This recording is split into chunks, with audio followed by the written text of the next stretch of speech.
Okay, આજે આપણે આપણું નેક્સ્ટ યુનિટ નંબર 4 સ્ટાર્ટ કરીશું. That is servlet. અગેન આપણે સૌથી શરૂઆતમાં જ ડિસ્કસ કર્યું હતું કે જાવાની અંદર તમે ઘણી બધી અલગ અલગ પ્રકારની એપ્લિકેશન ડેવલપ કરી શકો છો. We have started from console application. Last સેમેસ્ટરની અંદર જે તમે કોર જાવા ભણ્યા ત્યાં આપણે કોન્સોલ એપ્લિકેશન ડેવલપ કરી, રાઈટ? એડવાન્સ જાવાની અંદર આપણે શરૂઆતમાં એપ્લેટ એક અલગ જ પ્રકારની એપ્લિકેશન છે ડિસ્કસ કર્યા.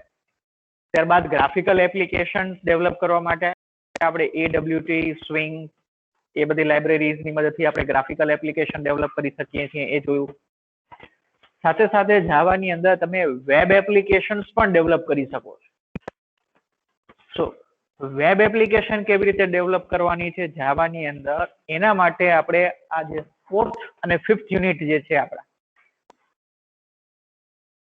Web application development, how to develop web application.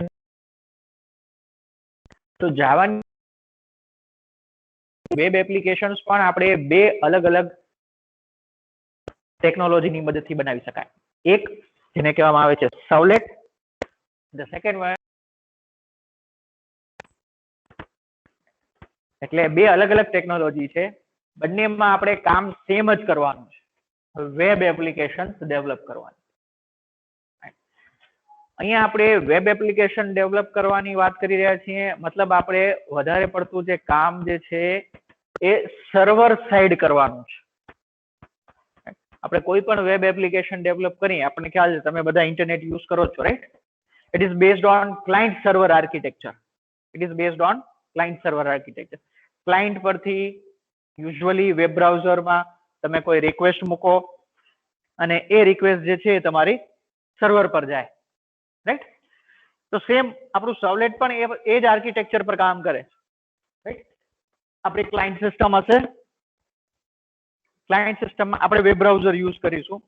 Web બ્રાઉઝરની મદદથી આપણે રિક્વેસ્ટ મૂકીશું શેના પર? સર્વર પર. This will be the web server. તમે ઓલરેડી અત્યારે PHP ભણી રહ્યા છો, રાઈટ? PHP માં પણ તમે સેમ આ જ પ્રકારનું આર્કિટેક્ચર ફોલો થશે. રિક્વેસ્ટ જાય છે ક્લાયન્ટમાંથી સર્વર પર. PHP જ્યારે તમે યુઝ કરો છો તો એ PHP ની લેંગ્વેજનું જે પણ કોડ જે છે એ કોડ ક્યાં અવેલેબલ હોય છે? સર્વર પર. અને આ સર્વર કમ્પ્યુટર સિસ્ટમ પર એક વેબ સર્વર ઇન્સ્ટોલ કરેલું હોય છે. તમે PHP માટે કદાચ અપાચે યુઝ કરતા હશો. અપાચે યુઝ કરો છો ને વેબ સર્વર. તો એ અપાચે વેબ સર્વર જે છે, જેવી રિક્વેસ્ટ આવી ક્લાયન્ટ પાસેથી એટલે અપાચે વેબ સર્વર શું કરે છે? રિક્વેસ્ટ ને રિસીવ કરે છે. એના માટેનું જે પણ PHP પેજ છે એ PHP પેજને શું કરે છે? એક્ઝિક્યુટ કરે છે at the server itself. Same એ જ વસ્તુ અહીંયા થાય. અહીંયા આપણે ક્લાયન્ટ પરથી રિક્વેસ્ટ જશે સર્વર પર. સર્વર પર આપણે જાવાનું કોડ મૂકેલું હશે ઇન ફોર્મ ઓફ સર્વલેટ. એટલે આપણી જે રિક્વેસ્ટ જે જશે એ રિક્વેસ્ટ એકચ્યુઅલી કોના માટે હશે? સર્વલેટ માટે હશે. એટલે આપણું જે સર્વર છે એ સર્વર પર સર્વલેટ એટલે કે જાવાનું જ કોડિંગ મૂકેલું હશે.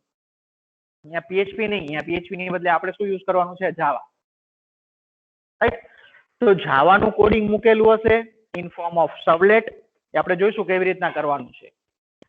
તો આપણી જે રિક્વેસ્ટ છે એના રિસ્પોન્સમાં જે બી વેબ સર્વર છે એ વેબ સર્વર શું કામ કરશે? એ રિક્વેસ્ટના રિસ્પોન્સમાં એપ્રોપ્રિએટ સર્વલેટ જે છે એ ફેચ કરશે અને એ સર્વલેટને શું કરશે? એ એક્ઝિક્યુટ કરશે આપણી રિક્વેસ્ટના આધારે. એક્ઝિક્યુટ કરીને કંઈક આઉટપુટ જનરેટ થશે.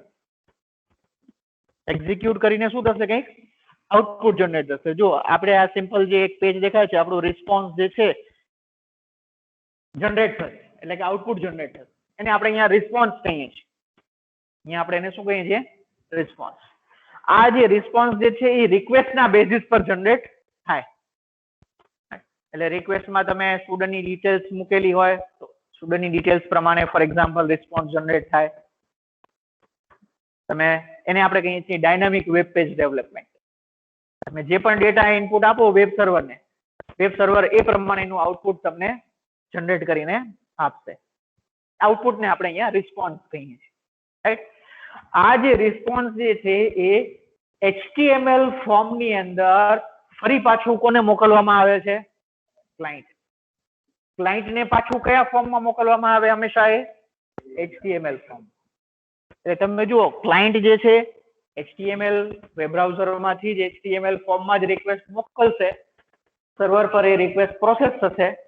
રિસ્પોન્સ એટલે કે આઉટપુટ પેજ, સિમ્પલ શબ્દોમાં કહીએ તો web page, output web page, generate થશે and that generated response will be sent in HTML form back to the client.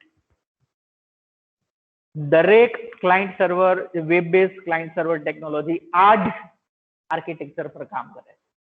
and same is the case with Servlet. અહીંયા server પર આપણે અલગ અલગ languages use કરી શકાય. તમે PHP યુઝ કરો છો, આપણે આ યુનિટ ની અંદર સર્વલેટ યુઝ કરીશું, જાવા યુઝ કરીશું. ત્યાં નેક્સ્ટ યુનિટ ની અંદર આપણે સેમ આ જ વસ્તુ કરીશું, પણ સર્વર પર આપણે JSP યુઝ કરીશું. પણ જો એનાથી ક્લાયન્ટ ને કોઈ ફરક પડતો, ક્લાયન્ટ ને તમે જુઓ તો ક્લાયન્ટ તો HTML ફોર્મમાં રિક્વેસ્ટ મોકલશે અને એને HTML ફોર્મમાં જ રિસ્પોન્સ મળશે. એટલે ખાસ ધ્યાન રાખજો, જે પણ સર્વર ટેકનોલોજી આપણે યુઝ કરીએ છીએ, ભલે PHP હોય, સર્વલેટ હોય, JSP હોય, ASP.NET હોય, કોઈ પણ સર્વર ટેકનોલોજી હોય, right, it is never getting executed at client side. એ ક્લાયન્ટ સાઇડ પર ક્યારે એક્ઝિક્યુટ થાય નહીં, એ હંમેશા સર્વર પર જ એક્ઝિક્યુટ થાય. ત્યાં આઉટપુટ જનરેટ કરવામાં આવે અને એ આઉટપુટને જ HTML ફોર્મમાં મોકલી દેવામાં આવે.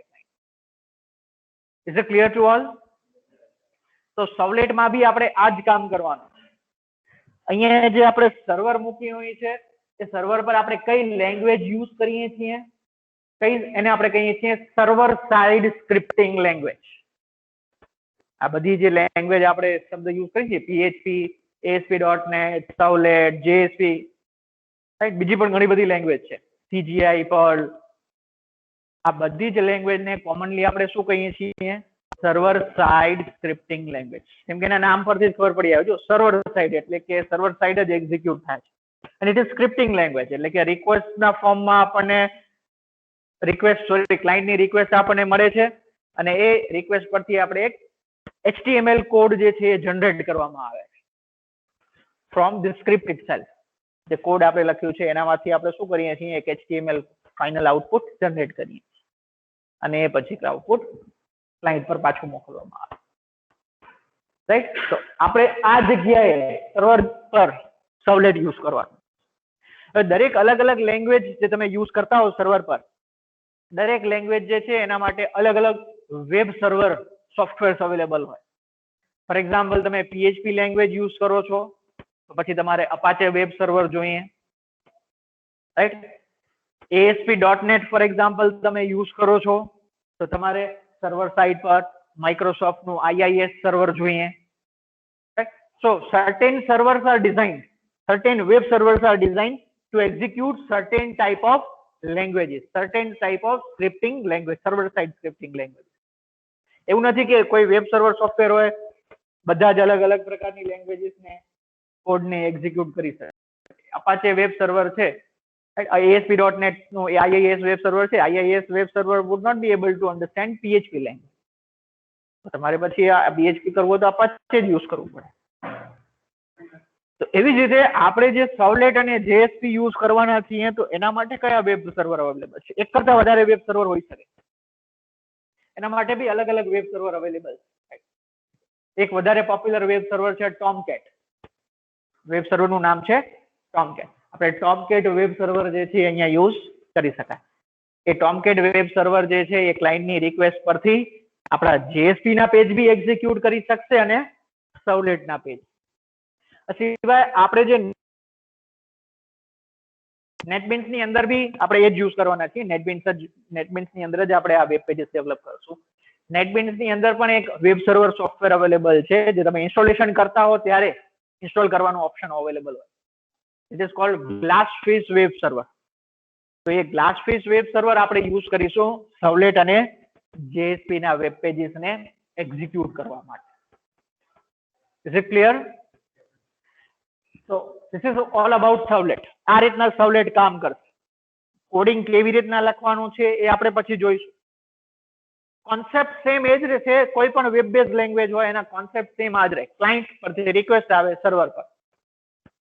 પછી તમે PHP ની અંદર અલગ અલગ કોન્સેપ્ટ ભણ્યા હશો. કુકીઝ, સેશન, ક્વેરી સ્ટ્રિંગ, બધી જ વેબ સર્વર લેંગ્વેજીસ ની અંદર, સર્વર સાઇડેડ સ્ક્રિપ્ટિંગ લેંગ્વેજ ની અંદર આ બધા કોન્સેપ્ટ અવેલેબલ હશે. પછી ભલે PHP હોય, ASP.NET હોય, સર્વલેટ હોય કે JSP હોય. તો અહીંયા બી આપણે સેમ એ જ કોન્સેપ્ટ ભણીશું. કુકીઝ કેવી રીતના ક્રિએટ કરવાની, સેશન્સ કેવી રીતના હેન્ડલ કરવાના, સેશન્સ વેરિયેબલ કેવી રીતના સ્ટોર કરવાનું, એ બધી જ વસ્તુ આપણે આ સર્વલેટ ની અંદર બી જોઈશું અને JSP ની અંદર બી જોઈશું. રાઈટ? ઓકે, તો આપણું જે આ સર્વલેટ છે બેસિકલી શું છે? એક સિમ્પલ વેબ એપ્લિકેશન ડેવલપ કરવા માટેની ટેકનોલોજી છે યુઝિંગ જાવા. એની ઘણી બધી અલગ અલગ કેરેક્ટરિસ્ટિક્સ છે. એને અલગ અલગ રીતે ડિફાઇન કરવામાં આવે છે સર્વલેટને. આ બધી સર્વલેટની અલગ અલગ કેરેક્ટરિસ્ટિક્સ છે, અથવા તો તમે એને ડેફિનેશન્સ બી કહી શકો. સર્વલેટ જે છે એક API છે, એટલે કે એપ્લિકેશન પ્રોગ્રામિંગ ઇન્ટરફેસ છે, કે જે ક્લાયન્ટની રિક્વેસ્ટ રિસીવ કરે છે અને એના પરથી રિસ્પોન્સ જનરેટ કરે છે. એટલે એને એક API પણ કહેવામાં આવે છે ઘણી વખત, સર્વલેટ API. હવે જાવાના કોડિંગની વાત કરીએ, કોડિંગની, તો કોડિંગની અંદર servlet is available in form of interface. કોડિંગની જો વાત કરીએ તો કોડિંગમાં સર્વલેટ નામનું ક્લાસ બી છે, સર્વલેટ નામનું ક્લાસ બી અવેલેબલ છે, અને ઇન્ટરફેસ તરીકે પણ અવેલેબલ છે. તો ઓબ્વિયસલી ઇન્ટરફેસ હશે તો એની અંદર એક ઘણી બધી મેથડ્સ અવેલેબલ હશે જે આપણે ઇમ્પ્લિમેન્ટ કરીશું.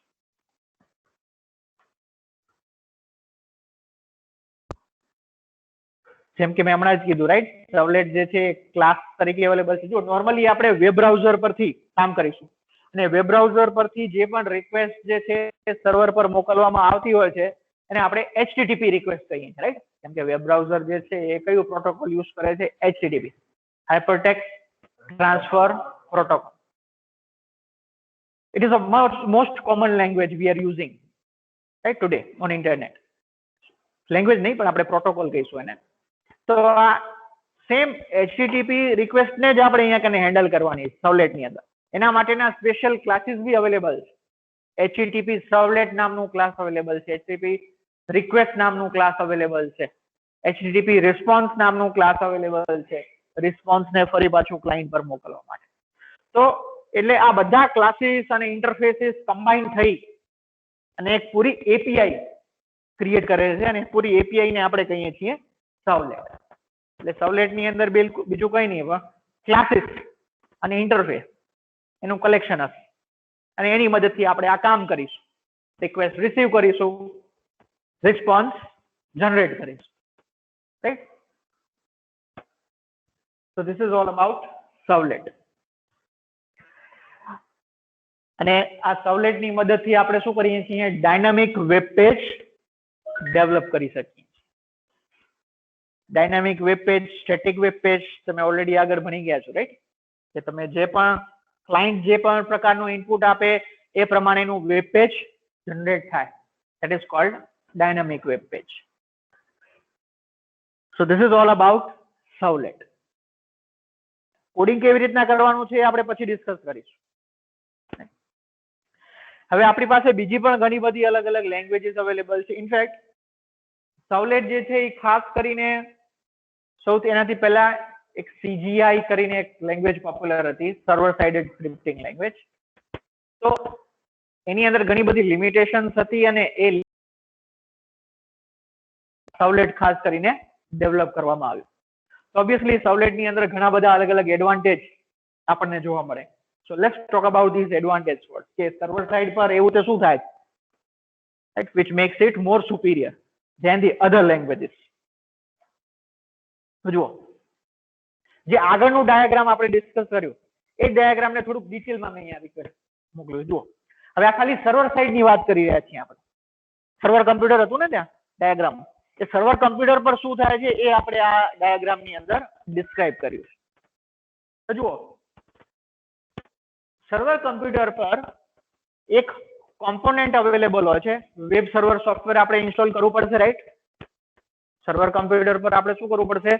વેબ સર્વર ઇન્સ્ટોલ કરવું પડશે. વેબ સર્વર આપણે મેં હમણાં જ કીધું તમને, તમે ટોમકેટ યુઝ કરી શકો છો અથવા તો ગ્લાસફિશ વેબ સર્વર યુઝ કરી શકો છો. આ બંનેની મદદથી તમે સર્વલેટ અને જેએસપી ના વેબ પેજીસ એક્ઝિક્યુટ કરી શકશો. તો આ વેબ સર્વર હશે. વેબ સર્વર ની અંદર એક કોમ્પોનન્ટ અવેલેબલ હોય છે જેને કહેવામાં આવે છે વેબ કન્ટેનર. શું કહેવામાં આવે છે એને? Web container. વેબ કન્ટેનર એટલે કઈ નહીં, એનું કામ શું છે? રિક્વેસ્ટ રિસીવ કરવાનું. વેબ કન્ટેનર નું કામ શું હશે? અહીંયા જે ક્લાયન્ટ સાઈડ પરથી રિક્વેસ્ટ આવી, રિક્વેસ્ટ સર્વર પર તો પહોંચી, પણ સર્વર પર એ મેઇનલી કોણ એને હેન્ડલ કરશે? વેબ કન્ટેનર એને એ રિક્વેસ્ટ ને હેન્ડલ કરશે, રાઈટ? ઓકે, તો જુઓ નોર્મલી અહીંયા થતું શું હોય છે કે તમારી જે ક્લાયન્ટ સાઈડ પરથી રિક્વેસ્ટ આવે, જો ક્લાયન્ટ સાઈડ પરથી કોઈ એક ક્લાયન્ટ જ વેબસાઇટ એક્ઝિક્યુટ કરતું હોય એવું જરૂરી નથી ને. Multiple clients would be એક્સેસિંગ the web server. એટલે મલ્ટિપલ ક્લાયન્ટ્સ પાસેથી મલ્ટિપલ રિક્વેસ્ટ જે છે સેમ ટાઈમે આવી શકે છે, રાઈટ? તમે નોર્મલી કોઈ પણ વેબસાઇટ વિઝિટ કરો છો ત્યારે બી એવું જ થાય.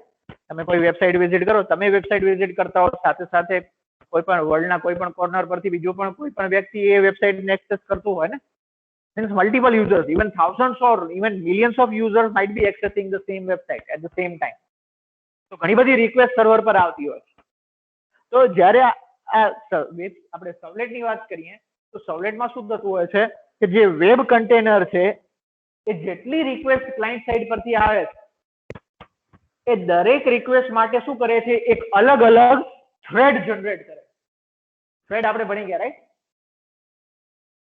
મલ્ટિપલ થ્રેડ, મલ્ટી થ્રેડિંગ આપણે ભણી ગયા છીએ લાસ્ટ સેમેસ્ટરની. થ્રેડ જે છે શું છે? એક ઇન્ડિપેન્ડન્ટ યુનિટ. સેમ પ્રોસેસની અંદર મલ્ટિપલ અલગ અલગ ટુકડાઓ હોય કે જે ઇન્ડિપેન્ડન્ટલી એક્ઝિક્યુટ થઈ શકે, એને આપણે કહીએ છીએ થ્રેડ. તો આ વેબ કન્ટેનર જે છે, જેમ કે આપણને આ ડાયાગ્રામમાં દેખાય છે, વેબ કન્ટેનર શું કામ કરે છે? જેટલી પણ રિક્વેસ્ટ આવી, દરેક રિક્વેસ્ટ માટે શું કરશે? એક અલગ અલગ થ્રેડ જનરેટ કરશે. અચ્છા, તો હવે આના કારણે એડવાન્ટેજ શું થાય? જો આપણે આનાથી પહેલા જે પણ server sided scripting languages use થતી હતી, એમાં શું થતું હતું? એમાં જેટલી પણ રિક્વેસ્ટ સર્વર પર મળતી હતી એ દરેક રિક્વેસ્ટ માટે એક અલગ પ્રોસેસ જનરેટ કરવામાં આવતી. Process, you know the difference between a process and a thread, right? Thread જે છે એ નાનકડું પોર્શન છે પ્રોસેસનું. એક પ્રોસેસની અંદર મલ્ટિપલ થ્રેડ હોઈ શકે. એટલે પહેલાની લેંગ્વેજીસ જે હતી સર્વર સાઇડેડ લેંગ્વેજીસ, એમાં શું થતું હતું? સમજી લો કે અહીંયાથી આપણે 3 રિક્વેસ્ટ આવી ક્લાયન્ટ સાઈડ પર, 3 અલગ અલગ ક્લાયન્ટની રિક્વેસ્ટ આવી, તો સર્વર સાઇડ પર શું થતું હતું? 3 અલગ અલગ પ્રોસેસ જનરેટ કરવામાં આવતી. જો process is a very big thing for an operating system. Process જે છે એ વધારે રિસોર્સિસ કન્ઝ્યુમ કરે. ઓપરેટિંગ સિસ્ટમના વધારે રિસોર્સિસ શું કરે છે? કન્ઝ્યુમ કરે. વધારે રિસોર્સિસ કન્ઝ્યુમ કરે એનો મતલબ કે એના માટે સીપીયુ નું ટાઈમ બી વધારે જાય, એના માટે મેમરી બી વધારે જાય, રાઈટ? જો એના કારણે થતું શું હતું કે ઘણી બધા ક્લાયન્ટની રિક્વેસ્ટ આવે તો પ્રોસેસીસ પણ ઘણી બધી બનતી. એના કારણે શું થતું? CPU overhead was increasing. અનનેસેસરી વધારે ઓવરલોડ થઈ જતું ને આ. એટલે એનું સોલ્યુશન આવું કરવામાં આવ્યું. જાવાની અંદર થ્રેડ નામનું કોન્સેપ્ટ અવેલેબલ છે કે જે કોઈ અલગ પ્રોસેસ નથી, બટ પ્રોસેસનું જ નાનકડું પાર્ટ છે અને ઇન્ડિપેન્ડન્ટલી એને એક્ઝિક્યુટ કરી શકાય. એટલા માટે સર્વલેટમાં શું કરવામાં આવે છે? પ્રોસેસ એક જ રન થતી હોય. સર્વર સાઈડ ઉપર શું થતું હોય? પ્રોસેસ એક જ હોય. જેટલી પણ રિક્વેસ્ટ આવી એ દરેક રિક્વેસ્ટ માટે શું કરવામાં આવે છે? એક અલગ અલગ થ્રેડ જનરેટ કરવામાં આવે. અચ્છા, થ્રેડ જનરેટ કરવામાં આવશે એટલે જો પ્રોસેસ તો એક જ રહેશે, એટલે બહુ વધારે રિસોર્સિસ જેમ મલ્ટિપલ પ્રોસેસીસ જનરેટ કરવામાં આવતી હતી એની કમ્પેરિઝનમાં સર્વર સાઇડ પર રિસોર્સિસ બહુ જ ઓછા utilise. That is the main advantage of using servlet. Server side પર એ કામ આ રીતે કરે છે. એટલે તમને સિમ્પલ ડાયાગ્રામ નીચે બતાવ્યું છે પ્રોસેસ લોડ. એક્સેસ આઈડિયા આપવા માટે કે પ્રોસેસ લોડ જે છે એ મિનિમમ રહે છે. અને જો અલગ અલગ રિક્વેસ્ટ માટે જો અલગ અલગ પ્રોસેસીસ બનાવવામાં આવતી હોય તો આ પ્રોસેસ લોડ જે છે એ પૂરેપૂરું મેક્સિમમ યુટિલાઇઝ થતું હોય. ક્લિયર છે બધાને? So this is how Servlet works at server side. It creates a separate thread for handling each request. દરેક રિક્વેસ્ટ ને હેન્ડલ કરવા માટે સેપરેટ થ્રેડ ક્રિએટ. ફોર્ચ્યુનેટલી આ થ્રેડ ક્રિએટ કરવાનું કામ આપણે કોડિંગ ની અંદર કરવાનું નથી. It is done automatically by the web container itself. તમારે થ્રેડ નથી ક્રિએટ કરવાનો, એ વેબ કન્ટેનર પોતે થ્રેડ ક્રિએટ કરશે. ક્લિયર છે આટલું બધાને? So this is the main advantage of using Servlet. Obviously જો સર્વર સાઇડ પર પ્રોસેસ નું જે લોડ ઘટી જશે એટલે ઘણા બધા એડવાન્ટેજ આપણને મળશે અહીંયા. સૌથી પહેલું એડવાન્ટેજ છે જુઓ બેટર પરફોર્મન્સ. ઓબ્વિયસલી સર્વર નું પરફોર્મન્સ હવે વધારે વધી જશે ને, સારી રીતે પરફોર્મ કરી શકશે સર્વર. બીજું કેમ કે આપણે અહીંયા જાવા યુઝ કરીએ તો જાવાના એકચ્યુઅલી જેટલા પણ એડવાન્ટેજ છે ઓટોમેટિકલી એ બધા જ એડવાન્ટેજ હવે આપણને અહીંયા જોવા મળશે, રાઈટ? જાવા ઇઝ પોર્ટેબલ,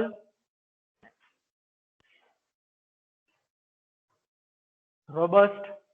આપણે સર્વર સાઇડ પર ફક્ત શું જોઈએ? જેવીએમ જોઈએ. સર્વર સાઇડ ઉપર કઈ ઓપરેટિંગ સિસ્ટમ છે એનાથી આપણને કોઈ લેવા દેવા નથી. ક્લિયર? ઉપર જ મૂકી દો, ઉપર જ. સર્વર સાઇડ પર કઈ ઓપરેટિંગ સિસ્ટમ છે એનાથી ક્લાયન્ટને કોઈ લેવા દેવા. ત્યાં ફક્ત જેવીએમ ઇન્સ્ટોલ કરેલું હોવું જોઈએ અને ત્યાં તો પછી સર્વલેટ ત્યાં એક્ઝિક્યુટ થઈ શકે. એટલે જો અહીંયા સર્વલેટ જે છે એ પણ પ્લેટફોર્મ ઇન્ડિપેન્ડન્ટ છે. તમે ગમે તે સર્વર ઓપરેટિંગ સિસ્ટમ હોય એના પર તમે સર્વલેટ એક્ઝિક્યુટ કરી શકો છો. છે ક્લિયર? ASP.NET માં ને એમાં એવું ન થાય. તમારે સર્વર સાઇડ પર માઇક્રોસોફ્ટ જ જોઈએ, માઇક્રોસોફ્ટ OS જ જોઈએ. બીજી કોઈ OS હશે તો IIS એમાં સપોર્ટેડ નહીં હોય. IIS નામનું વેબ સર્વર ત્યાં નહીં ચાલે. પછી આપણે ASP.NET નું કોડ ત્યાં રન કરી શકાય. તો આવી ઘણી બધી લેંગ્વેજ છે કે જેમાં આ પ્રકારની લિમિટેશન છે કે ભાઈ સર્વર સાઇડ ઉપર આ જ ઓપરેટિંગ સિસ્ટમ જોઈએ, આ જ કન્ફિગરેશન જોઈએ. This is not the case with Servlet because it is developed using Java. Java તમે ગમે તે ઓપરેટિંગ સિસ્ટમ પર રન કરી શકો છો. એટલે સર્વર પર ગમે તે ઓપરેટિંગ સિસ્ટમ હોય, it doesn't matter. We can execute the Servlet code. બીજું રોબસ્ટ છે. કેમ કે રોબસ્ટ એટલે કે વિધાઉટ એની એક્સેપ્શન, વિધાઉટ એની એરર, આપણે એરર આવે તો બી એને હેન્ડલ કરી શકાય છે સર્વર સાઇડ પર. એક્સેપ્શન હેન્ડલિંગ આપણને ખબર છે જાવાની અંદર અવેલેબલ. સાથે સાથે ગાર્બેજ કલેક્શન છે. તો આપણે ઓલરેડી આ એડવાન્ટેજ ડિસ્કસ કરેલું છે. જાવાનું આ એડવાન્ટેજ છે રોબસ્ટ, રાઈટ? તો સ્મૂથલી એક્ઝિક્યુશન. સિમ્પલ રોબસ્ટ નો મતલબ શું થાય? Smooth execution. Smoothly execution server side પર થઈ શકે. મેમરી રિસોર્સિસ ની આપણે ચિંતા કરવાની જરૂર. ઓટોમેટિકલી ગાર્બેજ કલેક્શન ના કારણે અનનેસેસરી મેમરી ઓટોમેટિકલી ફ્રી થશે. મેમરી જેટલી વધારે ફ્રી રહેશે એટલું સર્વર સાઇડ નું પરફોર્મન્સ વધશે. તો આ બધા એડવાન્ટેજ જે છે ઓટોમેટિકલી સર્વર સાઇડ પર લાગુ પડશે. અને લાસ્ટ સિક્યોર. આપણને યાદ જ છે ને જાવા સિક્યોર છે. શા માટે છે? Because it does not support pointers. Pointer supported નથી. સેમ એજ એડવાન્ટેજ આપણને અહીંયા મળશે. એકચ્યુઅલી આપણું સર્વર જે છે એ વધારે સિક્યોર થઈ જશે. આપણું જે વેબ સર્વર જે છે, આપણી વેબ એપ્લિકેશન વધારે સિક્યોર થઈ જશે if you are using Servlet. So these are the advantages we have for using Servlet. ખ્યાલ આવ્યું સૌથી પહેલા બધાને શું છે Servlet, કેવી રીતના કરવાનું છે એ પછીની વાત. આપણને ખબર હોવી જોઈએ કે how it is different from the other scripting language. ખાસ કરીને જે આપણે ડાયાગ્રામ હમણાં ડિસ્કસ કર્યું, રાઈટ, કે દરેક રિક્વેસ્ટ માટે અલગ અલગ થ્રેડ જનરેટ થશે. This is the plus point for Servlet. તમને એડવાન્ટેજ પૂછાય તો તમારે આ ડાયાગ્રામ બી એક્સપ્લેન કરવાનો. આપણે 4-5 જે પોઈન્ટ નોટ ડાઉન કર્યા એડવાન્ટેજ ના એ તો નોટ કરવાના, સાથે સાથે આ ડાયાગ્રામ બી તમારે એક્સપ્લેન કરવાનો છે. Is it clear? Yes, sir. Okay.